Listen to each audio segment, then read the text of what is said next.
Well, hey YouTube. So this, if you don't recognize it, happens to be my Daisy Powerline 1101S. Let's take a look at this thing. The algorithm will flag my videos and then I have to have them manually reviewed if I use certain terms. So I'm not going to use the correct terms, but you will understand what I'm talking about. So I'm going to see if this will not get flagged. So this curved metal piece here, I was wondering if it was direct sear, and it's not. It's got this linkage, and I can feel grit right on that piece there. So it looks like to remove it, which I'm not going to do, but it looks like it's just that little E-clip, and then I could pull it out.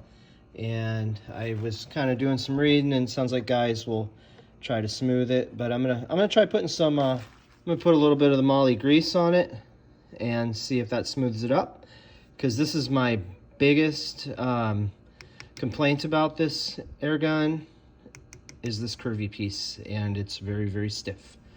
The other thing that I am gonna see about smoothing out is, see this groove here, and you got a spring. I'm gonna put Moly grease in the groove there and cycle the action, and then go try it out, and we'll see if it reduces the twang. I'm really sure that it's going to. So, and then I was looking, and it almost seems like this bar and everything's part of the auto safety, which I really, really hate, but I don't know if I could take that off or not, but I'm not gonna mess with that. So anyhow, put this back on, or put the grease, put this back on, and then go out and shoot it and see how it works. Okay guys, so I've completed putting grease down on the spring, and as well as putting grease here on the curvy thing that makes it operate. And I can tell just by feel, this is smoother, considerably smoother than it was. So let's put this in the stock and see how it works. Okay guys, I just got done shooting a number of targets on a sheet with Daisy Flatnose, and then I switched to Meister-Kuglins. Got it down there at 20 yards. Let me get it and show you the results. Okay, so I started shooting here, and that was actually my first group, but it wasn't that good because they were kind of going everywhere as I was getting the scope sighted in. And then I think I went here, and then here with the daisies, and then I decided to switch to Meister-Kuglins. Not so great there, but this is my last group, and it is better. It's almost a quarter. The trigger's still not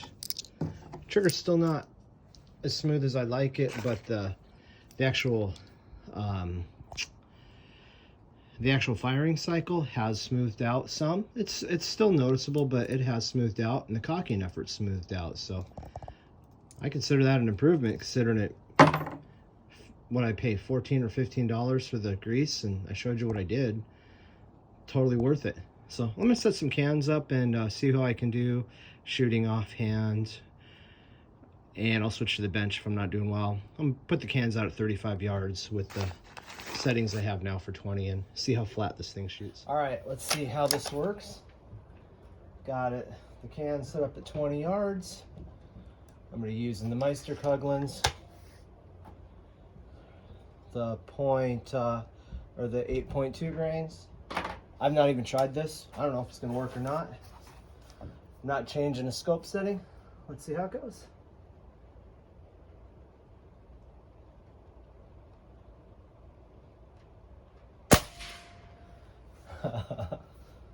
It's going well. It's going really well.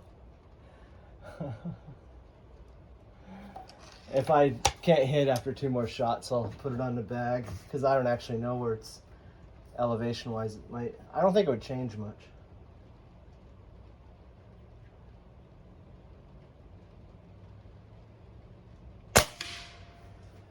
There we go.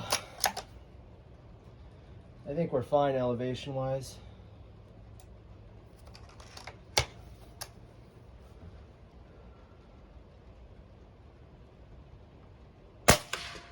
Ah, that's a nice one.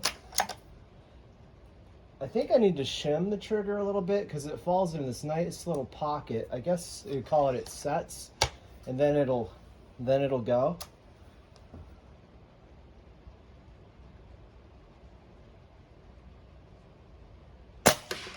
But unfortunately, it doesn't do it every time. So I read about a guy making his own custom washers out of plastic from I think a bleach jug, Clorox bottle, and that helped it out a lot.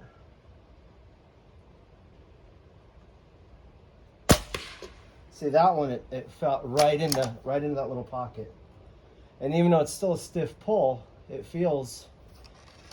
You know, then it goes. It's right on the wall.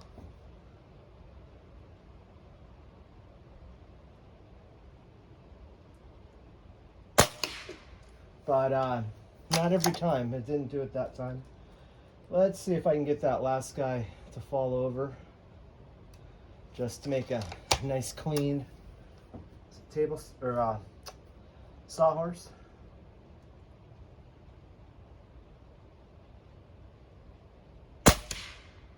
I don't know where that, oops, hit the safety. I'm going to put this one on the bag because I have to hit it down low more precisely.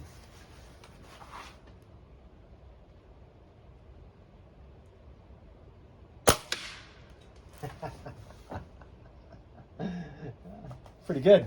Well, to sum it up, I totally think it's worth it. It's that simple, some grease, and you saw what I did. Worked out pretty nice. There's more improvements that can be done, I'm sure. All right, that's all for now. Thanks for watching.